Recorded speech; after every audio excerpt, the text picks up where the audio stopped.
자, 오늘 본문은 창세기 30장 17절에서 24절입니다. 하나님이 레아의 소원을 들으셨으므로 그가 임신하여 다섯째 아들을 야곱에게 낳은지라. 레아가 이르되 내가 내 시녀를 내 남편에게 주었으므로 하나님이 내게 그 값을 주셨다 하고 그의 이름을 이사가리라 하였으며, 레아가 다시 임신하여 여섯째 아들을 야곱에게 낳은지라. 레아가 이르되 하나님이 내게 후한 선물을 주시도다. 내가 남편에게 여섯 아들을 낳았으니 이제는 그가 나와 함께 살리라 하고 그의 이름을 스불론이라고 하였으며, 그 후에 그가 딸을 낳고 그의 이름을 디나라 하였더라. 하나님이 라헬을 생각하신지라. 하나님이 그의 소원을 들으시고 그의 태를 여셨으므로 그가 임신하여 아들을 낳고 이르되 하나님이 내 부끄러움을 씻으셨다 하고 그 이름을 요셉이라 하니 여호와는 다시 다른 아들을 내게 더하시기를 원하노라 하였더라. 자, 이 라헬과 레아의 출산 경쟁은 자신들의 몸을 통해 아이를 낳는 것을 넘어 자신의 몸종, 시녀를 통해 아이를 낳죠. 자, 레아가 4명을 낳고 나자 라헬은 자신의 시녀인 빌라를 통해 2명을 낳습니다. 자, 몸종, 시녀를 동원하는 것을 보고 레아도 실바를 통해 또 2를 낳습니다. 그죠? 자, 그러고 나서 오늘 본문은 다시 레아가 2명을 더 낳아요. 그러니까 레아는 총 6명을 낳습니다. 예. 이 레아 라헬이 이렇듯 질투와 이런 경쟁심을 통해 아이를 낳는 과정을 한번 봅시다. 똑같은 자매인데도 불구하고 서로에 대한 경쟁과 질투가 무섭게 타오르는 것은 왜 그럴까요? 자, 레아라는 여자는 어떤 여자일까요? 아마 동생 라헬에 비해 외모가 좀 떨어졌었던 것 같아요. 아마 아버지 라반이 생각할 때 언니 레아를 끼워 팔기식으로 시집 보내지 않으면 결혼을 못할 것이라고 생각할 정도로, 라헬을, 그렇잖아요. 솔직히 아무것도 없는 거 아닙니까? 결혼 지참금도 없는 야곱에게 그 야곱의 순수한 노동력만을 믿고 라헬과 레아를 한꺼번에 끼워 팔게 하려고 할 정도라면 레아에 대해서 걱정이 있었다는 것이죠. 근데 이 모든 선택을 보면 아버지 라반은 딸 레아의 감정을 별로 배려하거나 고려하는 사람은 아니었을 거라는 겁니다. 정말 딸의 감정을 생각하는 사람이었다면 이런 식으로 딸을 대하지는 않았을 것입니다. 야곱이 첫날 밤에 자신이 결혼한 여자가 라헬이 아니라 레아인 줄 알았을 때도, 그때 야곱이 라반에게 그 항변하는 내용이 뭐였죠? 삼촌한테 뭐라고 따지냐면 나한테 이럴 수 있냐고 묻지. 그죠? 삼촌, 레아를 생각하신다면 이러시면 안 됩니다 라고 말하진 않았다는 겁니다. 그러니까 그 웃지 못할 해프닝 속에서 레아의 감정을 생각하거나 레아가 얼마나 참 안 됐다라는 생각을 하는 사람은 아버지 라반도 그리고 남편인 야곱도 아니었다는 겁니다. 야곱은 레아를 사랑하거나 인정한 적이 없었습니다. 레아는 사랑받지 못했고 이를 불쌍히 여기신 하나님께서 자식을 낳는 복을 허락하셨습니다. 그러면서 레아는 아들들의 이름을 지어오며 자신의 소원과 욕망을 이름을 통해서 피력했었죠. 그죠? 르우벤은 나의 괴로움을 돌보셨다. 시므온은 하나님이 내가 사랑받지 못함을 들어주셨다. 레위, 이제 내가 남편과 연합되리라. 자, 르우벤의 합한 채를 라헬에게 팔고 나서 아이를 2 낳았어요. 이게 오늘 본문에 이제 이사갈 스불론으로 나옵니다. 이사갈 스불론의 이름의 뜻은, 이사갈은 하나님께서 라헬에게 합한 채를 판값으로 내게 주신 아들이다 이겁니다. 그죠? 스불론은 이제 남편이 나와 함께 거하리로다. 아들들의 이름 속에는 끊임없이 남편에 대한 열망이 나와 있습니다. 레아가 어떻게 보면 참 평생 이런 굶주림과 이런 열망 속에 살았다는 거 알 수 있죠. 반면 라헬은 어땠을까요? 라헬은 상대적으로 분명히 레아보다는 훨씬 곱고 아름다웠다라는 것입니다. 그녀가 성격이 그렇다고 여러분 이렇게 다소곳하거나 그러진 않았던 것 같아요. 성경 뒤를 보면 되게 용감하고 대담한 여자죠. 아버지 집에서 나올 때 아버지의 그 드라빔을 훔쳐나오는 장면을 보면 매우 어떻게 보면 영악하지 않습니까? 예. 이 라헬은 어떻게 보면 부족한 것이 없는 팔방미인일 수 있어요. 똑똑할 수도 있고 영리할 수도 있고 얼굴도 이뻤다는 겁니다. 근데 이런 라헬에 비해 상대적으로 못생기고 인기가 없는 언니를 질투하게 될 줄 누가 알았겠느냐 이겁니다. 그죠? 객관적으로 라헬은 레아보다 훨씬 뛰어났음에도 불구하고 질투한다라는 겁니다. 그러니까 인간이 이 질투심이라는 것은 인간에 있는 타락의 본성으로 나오는 것이죠. 예. 그래서 여러분, 우리가 이 성경이 가감없이 기록하고 있고 묘사하고 있는 인간사의 일들을 볼 때 세상 일은 눈에 보이는 게 전부가 아닐 수 있다는 것을 깨달으셔야 되는 것이죠. 겉으로는 행복해 보이고 완벽한 결혼 생활을 누리는 것 같아도 알고 보면 그 내면은 지옥 같은 삶을 살 수도 있다는 겁니다. 다른 사람이 가지고 있는 재능이나 명예, 그리고 어떤 성취, 그 사람의 성격, 그 관계의 풍성함 등을 질투할 수 있어요. 그러나 실제로 그 사람의 내면과 본질을 알고 나면 어쩌면 우리의 상황이 현재 훨씬 더 나을 수도 있다라는 것입니다. 라헬은 모든 것을 가진 여자는 아니었습니다. 예. 그녀는 미모와 남편의 사랑을 독차지하고 있었어요. 그러나 그것으로 그녀가 충분하다는 생각이 없었다는 것이죠. 라헬에게 가장 절실한 것은 그녀가 경험하지 못한 하나인 거예요. 그러니까 자기가 가진 건 생각하지 못하고 자기가 없는 것만 생각하죠. 그게 뭐죠? 실제로 아이를 낳는 어머니가 되는 특권인 것입니다. 선악과에서 에덴 동산에서 하나님이 허락하신 것은 선악과를 제외한 그 모든 나무의 열매였어요. 그런데 인간은 자기에게 허락된 것은 별로 자기 거라 생각하지만 자기가 갖지 못한 것, 선악과의 열매만 그런 눈으로 바라보게 된 것입니다. 자, 네, 인물이 없고 사랑받지 못한 레아는 라헬이 낳지 못한 아들을 낳았지만 남편의 사랑을 독차지한 라헬에 대해서 질투하고 있었습니다. 그녀에게는 자식이라는 보상이 주어졌지만 레아에게 있어서 중요한 것은 아무래도 자신에 대한 야곱의 사랑이라는 감정이었어요. 그러니까 아이를 낳을 때마다 레아는 야곱의 사랑만 생각했고 어떻게 하면 야곱의 마음을 얻을 수 있는지만 고민한 것이죠. 이것이야말로 정말 끈질긴 집착이라고 할 수 있습니다. 반면 라헬은 이 모든 걸 갖고 있으면서도 자식을 없었기 때문에 자식을 원했죠. 레아는 라헬이 가진 남편의 사랑을 원한 것입니다. 서로 자기가 없는 것만 원하는 거예요. 그러니까 여러분, 실제로 모든 것을 가진 사람은 없습니다. 또 완벽한 삶을 사는 사람도 없습니다. 그러므로 이 땅에서 완벽한 행복은 없다고 할 수 있습니다. 아무리 사랑받고 존중받고 매력적인 외모와 재능과 인격을 가진 사람도 자신에게 없는 것을 가진 사람을 부러워하게 되어 있습니다. 그래서 누구나 질투하며 산다라는 겁니다. 그래서 여러분, 이 질투와 시기에 대한 감정을 생각할 때 누군가에 대한 질투심 때문에 자기가 부족하다고 또는 자기가 뭔가 결핍이 있다고 불행하다고 생각된다면 우리는 하나님을 의식해야 되죠. 하나님이 내가 이 땅에서 살면서 완벽한 포만감과 완벽한 충만감 또 이 완벽한 행복감을 누리라고 이 세상을 만든 것이 아니라는 것을 기억하셔야 됩니다. 우리가 육신을 입고 사는 이 땅에서 우리는 환난을 당할 것이라고 말씀하셨어요. 당연히 그리스도를 위해 살다 보면 고난도 받을 것이라고 말씀하셨습니다. 그죠? 그러니까 여러분, 우리의 삶이 우리의 만족을 위해 주어진 게 아니라 여러분, 이 땅을 만드시는 하나님의 뜻을 이루기 위해 이 땅에 존재하는 것입니다. 그러면 우리에게 인간의 이런 인지상정적인 아주 기본적인 이런 타락한 인간의 기본 감정인 이 시기와 질투를 우리가 어떻게 이겨낼 수 있냐 이겁니다. 우리가 레아와 라헬의 삶을 볼 때 레아가 이 둘 사이에 볼 때 중간에 이 질투심을 이긴 적이 한 번 있었어요. 우리가 기억하시죠? 그것은 바로 유다를 낳았을 때입니다. 그리고 하나님을 찬송했다는 거예요. 그래서 유다의 이 지파를 통해 메시아가 오는 거 아닙니까?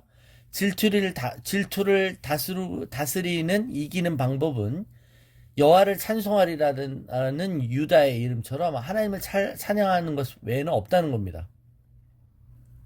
그래서 여러분, 우리가 뭔가 시기질투심으로 힘들다면 그때 유다, 즉 여호와를 찬송하시기를 축원합니다. 하나님은 우리를 향한 하나님의 뜻과 계획을 이루시기 위해 인간들의 이런 야망과 질투심과 경쟁심을 사용하십니다. 그러므로 하나님을 찬양할 때 이런 부정적인 에너지가 우리의 삶 가운데 긍정적으로 환원되고 또 전환되는 걸 믿으시기 바랍니다. 자, 말했지만 레아와 라헬의 이 질투심은 야곱이 12아들을 낳게 되는 원동력이 됩니다. 그래서 이스라엘의 지파가 12이 되는 거잖아요. 예.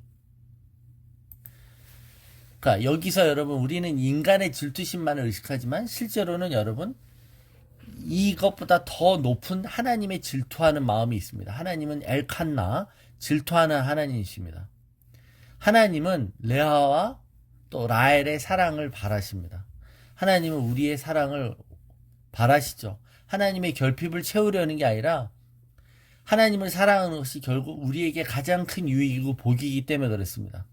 야곱의 사랑과 인정을 갈망하기 전에, 즉 우리에게 없는 것을 원하기 전에 우리가 우리의 제일 열망이, 제일 원하는 것이 하나님이 되기를 바라시는 것이죠. 우리가 그분을 가까이 하면 가까이 할수록 우리에게 가까이 오시는 분이십니다. 그러니까 어떻게 보면 하나님은 레아 라헬은 남편만을 생각하지만 레아 라헬과 야곱을 사랑하시는 하나님을 의식할 수 있어야 되죠. 즉 레아 라헬이 하나님을 사랑하기를 원하시는 하나님은 남편의 무관심을 사용하셨다는 거예요. 남편의 무관심도 사용하고 불임이라는 이들이 집착하고 있는 것들을 통해서 하나님을 바라보게 하신다는 겁니다. 여러분, 그들의 믿음이 온전하지 않았죠. 그들의 부족함 때문에. 그러나 하나님을 찾을 수 있는 건덕지가 있다면 우리가 이 세상에서 겪는 시련과 고난이 우리에게 유익이고 우리가 기뻐해야 될 이유가 되는 것입니다. 우리는 문제가 생기면 하나님께 제일 먼저 나가 경향이 있어요. 그죠? 문제가 없는 것보다 문제가 있을 때 하나님을 붙잡습니다. 그렇기 때문에 어떨 때 우리에게 삶의 문제를 허락하시는 하나님의 은혜와 하나님의 그 선하신 뜻이 여기에 있는 것입니다. 오늘 본문을 보면 라헬은 그죠? 언니가 6명을 낳고요. 또 비라와 실바가 2명씩 낳아서 10명을 낳을 동안 라헬은 아들을 낳지 못하다가 이제 끝내 아들을 얻습니다. 이게 언니로부터 얻어낸 합한체의 효과가 아니라 하나님이 라헬을 긍휼히 여기셨기 때문이라고 말합니다. 여러분 생로병사 모든 것의 근원, 생명의 역사는 하나님이 주관하십니다. 자, 근데 여기 이 사람들은 아들 낳는 기계인가요? 낳았더니 다 아들이었을까요? 아닙니다. 여러분 여기 성경이 생략하고 있어요. 다 아들이었던 게 아닙니다. 아니요, 딸 디나를 낳은 건 기록했는데요. 예, 디나의 사건이 나중에 이 3,4장에 이제 큰 일이기 때문에 디나를 일부러 기록하느라고 한 거지 딸이 디나만 있었다는 뜻은 아닙니다. 자, 라헬이 아들 둘을 낳는데 그 첫 번째 아들이 요셉입니다. 요셉의 이름은 뭘까요? 아들 하나 더예요. 아들 하나 더. 그죠? One more son입니다. 아들 하나 더 낳고 싶어서 요셉이라고 지은 거예요. 그리고 그녀의 이 소원대로 아들을 하나 더 낳습니다. 그게 누구죠? 베논입니다. 베냐민. 네, 슬픔의 아들입니다. 근데 더 하나의 아들을 낳다가 이 라헬이 죽잖아요. 예. 그러니까 여러분, 라헬은 아들을 갖게 되었을 때 만족했을까요? 그렇게 바라던 아들을 낳았지만 그 부족함은 채워지지 않는 것입니다, 여러분. 인간이 그런 거예요, 인간이. 그래서 여러분, 우리가 내가 이 부분만 내 것만 되면, 이 부분만 나에게 충족이 있는다면 내가 소원이 없겠다. 나는 만족하면 살겠다. 나한테 이걸 채우시기 전까지는 하나님을 찬양하지 않겠다. 이런 교만이 어디 있습니까? 돈을 아무리 많이 벌어도 또 벌고 싶고 권력을 아무리 쥐어도 더 휘두르고 싶은 게 인간의 타락한 본성이죠. 그래서 우리 삶 가운데 남는 것은 우리가 무지개처럼 쫓아다니는 것이 아니라 우리가 결국 인생에 있어서 가치 있게 판단되는 것은 하나님을 찾는 날들만 기록될 것입니다. 우리의 날들을 계수하신다고 했을 때 우리의 날들이 왜 가치가 있어요? 그 날에 하나님을 찾았느냐예요. 하나님과 동행했느냐예요. 결국 하나님만이 저와 여러분의 소망이시며 우리의 유일한 만족이심을 깨닫는 은혜가 있기를 축원하는 것입니다. 자, 여러분, 레아는 어땠죠? 레아는 여러분 평생 동안 야곱이 레아를 존중해주거나 사랑했던 적이 없는 것으로 성경이 기록하고 있습니다. 그녀가 그렇게 바라던 인생의 가장 큰 보상과 염원은 그녀의 삶 가운데 일어나지 않았습니다. 그런데 그녀의 인생을 우리가 관조적으로 볼 때 그녀는 영원한 상급을 얻었습니다. 그죠? 미래에 이스라엘과 하나님 나라의 12지파라는 그 근원을 형성하는데 그는 큰 부분을 감당하게 됐어요. 왜냐하면 레아가 직접 낳은 6자식이지 않습니까? 6자식. 그 6자식은 이스라엘 역사에서 빼놓을 수 없는 6지파인 것이죠. 레위도 있고 유다도 있지 않습니까? 레위 지파는 이스라엘에서 가장 존경받는 지파죠. 그죠? 제사장 지파 아닙니까? 유다는 또 누구예요? 위대한 메시아 다윗의 자손이 태어나는 지파입니다. 여러분, 그러니까 여러분, 레아는 이걸 의도해서 애를 낳은 게 아니어도 자신이 집착하는 이런 마이너스적인 어떤 잘못된 목적이었을지라도 하나님은 이 인간의 어리석은 선택을 통해서도 하나님 뜻을 이루신다는 겁니다. 그래서 우리가 천국에 가면 깜짝 놀랄 거예요. 자신이 의도치 않게 하나님 나라를 위해 어떤 일에 기여했는지를 알게 될 때 말입니다. 태 열매는 상급이라고 성경이 말씀하셨어요. 근데 그녀는 이 땅에 살면서 그녀가 정말 태 열매를 낳은 것이 자기에게 어떤 의미인지 모르고 살았다는 것입니다. 여러분, 우리가 이 땅에서 하나님의 뜻을 경험하고 하나님 뜻대로 살았다는 것이 이 땅이 아닌 이 땅을 떠난 후에 우리가 경험하게 되고 알 수 있을 것입니다. 예. 어떻게 보면 하나님 나라의 관점에서 보면 야곱의 사랑을 받은 라헬보다 공로면에서는 사랑받지 못한 레아가 더 있다고 할 수 있어요. 그죠? 6명을 낳았잖아요. 그리고 그 가운데 유다와 레위도 있고. 그러니까 우리 인생을 하나님이 합력하여 선을 이루신다는 그 뜻이 무엇인지 우리는 그 인생의 한복판에선 잘 모릅니다. 우리가 천국에서 받게 될 칭찬도 실제로 우리가 그러려고 한 것이 별로 없을 것이에요. 그죠? 뭐 하다가 뭐 한다고. 예, 우리가 의도치 않게 어리석은 했는데도 하나님이 그걸 은혜로 부어주셔서 그런 거죠. 그래서 여러분, 하나님은 자신이 선물을 주시고 그 선물에 상 주신다고 하잖아요. 그러니까 하나님은 원맨쇼 하시는 거예요. 실제로 우리에게 우리의 삶을 하나님의 주권과 은혜성 가운데 선물로 인도하시고, 그리고 그 선물 때문에 우리가 어떤 일을 우연치 않게 또는 의도치 않게 하나님의 은혜로 성취했을 때 그 성취에 대해서 우리에게 상 주시는 분이라는 겁니다. 하나님은 우리의 유치한 집착과 질투심마저도 사용하셔서 하나님의 뜻을 이루어 가시는 분입니다. 영화 중에 포레스트 검프라는 영화가 있었어요. 포레스트 검프는 막 보면 말도 안 되는 설정이지만 그는 의도치 않게 그죠? 미중 탁구 외교의 주인공이 되기도 하고 애플 그 컴퓨터를 이렇게 디자인하기도 하고 그게 어떤 영화적 픽션이지만 자신이 하는 일이 무엇인지 모르는 바보 검프가 인생의 굵직굵직한 중요한 일의 주인공이 되잖아요. 역사적인 현장에 다 참여하는 것처럼 우리도 그럴 거라요. 우리의 삶도 포레스트 검프와 같을 거라는 겁니다. 우리가 다 할 수 없지만 지금 이 땅에서 우리가 가지고 있는 질투심마저도 영원한 보상으로 하나님이 바꿔주실 것입니다. 그래서 마음껏 질투하라는 얘기가 아닌 거예요. 그렇다면 여러분, 하나님의 은혜는 우리가 다 알 수 없지만 우리가 할 수 있는 단 하나의 단순하고도 유일한 반응, 우리 삶에 무슨 일이 일어날지라도 하나님을 찬송하면서 하나님께 감사하면서 하나님의 뜻이 어떻게 이루어가는지 기도로 기대하며 하나님 뜻을 선포하며 살아야 되지 않겠습니까?